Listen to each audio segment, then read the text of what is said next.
Asdiqa, salam alaikum, bonjour ou bonsoir les amis, j'espère que vous allez bien et bienvenue sur votre chaîne Bled Maghribia.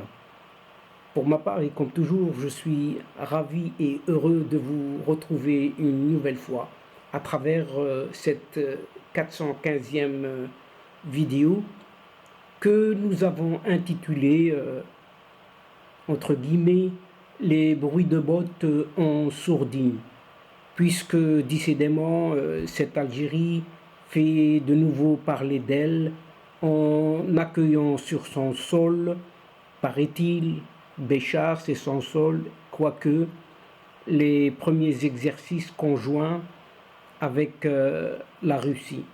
En effet, près de 200 soldats, pour moitié algériens et pour l'autre moitié russes, entameront les exercices antiterroristes appelés bouclier du désert. Et cette première opération terrestre commune sur le sol algérien, quoique de nouveau sur Béchar, se déroulera dans l'ouest du pays, près du Maroc.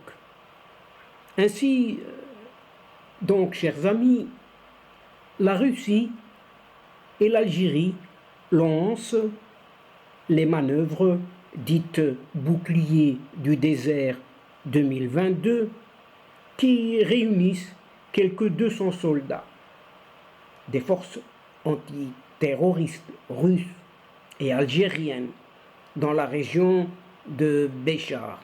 Béchar, appelé en Algérie, quoique ça reste toujours non seulement un point d'exclamation, mais aussi un point d'interrogation.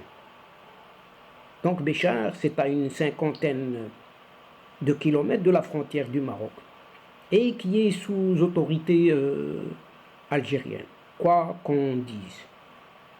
La porte-parole, oui, la porte-parole du ministère russe des Affaires étrangères, avait précédemment souligné que ces manœuvres conjointes programmées du 16 au 28 novembre ne visaient, de nouveau entre guillemets, aucun pays tiers.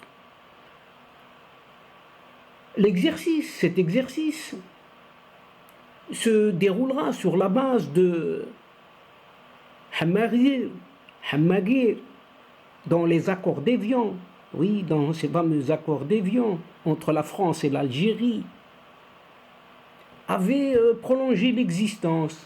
Oui, ces accords avaient prolongé l'existence de 5 ans après l'indépendance, afin que l'armée française puisse continuer d'y tester ses fusées et autres missiles.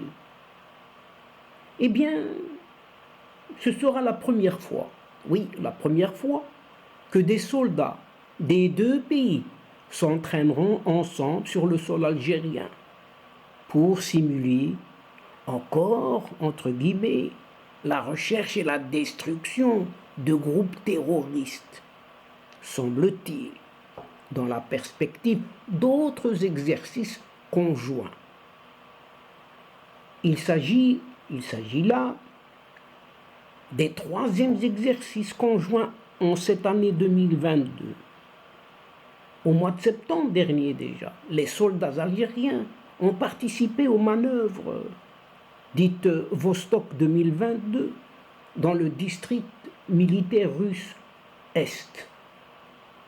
En octobre dernier, un détachement de navires de guerre russes a accosté dans le port d'Alger pour un exercice conjoint avec les forces navales nationales.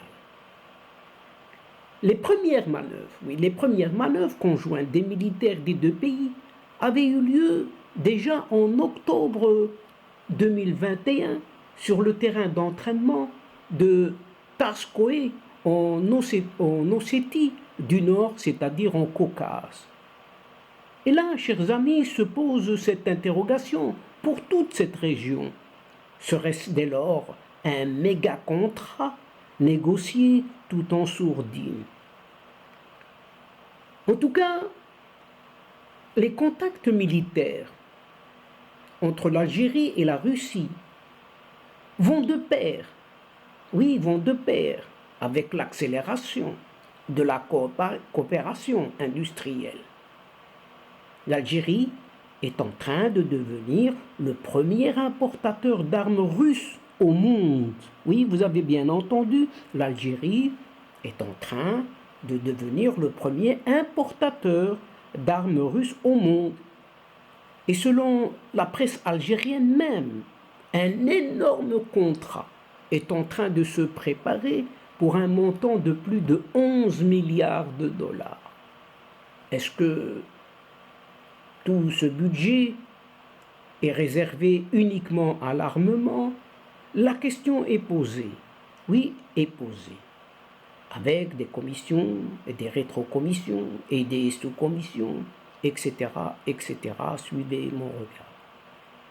Et parmi les acquisitions que pourrait figurer l'avion de combat, un avion de combat furtif, monomoteur, de 5e génération, appelé le Sukhoi Su-75 Checkmate. Les liens ne se réduisent pas au domaine militaire uniquement et commercial, et pas plus tard que ce vendredi 11 novembre dernier, le ministère algérien des Affaires étrangères algérien a annoncé à Sputnik que la visite de son président, oui, son président athée, oui, il se considère ainsi, cette visite en Russie pourrait avoir lieu avant la fin de cette année et que des préparatifs actifs étaient en cours. Eh bien, chers amis, nous verrons. Nous verrons ce qu'il en est et qui vivra verra, comme on dit. Et donc, chers amis de la chaîne, c'est sur ces bruits de bottes en sourdine, près de la frontière des deux frères ennemis nord-africains, comme on dit encore, que prend fin cette courte mais très courte séquence, vu les événements qui se précipitent, et nous prenons congé de vous, tout en espérant vous retrouver avec plaisir, mais pour d'autres nouvelles plus réjouissantes que celle-ci ou des bruits de bottes. Merci en tout cas pour votre fidélité en nous écoutant jusqu'au bout des séquences. Mais n'oubliez pas de nous aider et d'aider votre chaîne en vous y abonnant afin d'être informé très rapidement. N'hésitez surtout pas de partager au maximum, au grand maximum autour de vous, vos séquences vidéo. Pour ma part, il ne me reste plus qu'à vous dire au revoir, chers amis. L'asdiqa, salam alaikum wa rahmatullah wa barakatuh. À la prochaine fois et à bientôt. إلى اللقاء في حصة أخرى إن شاء الله. مع السلامة.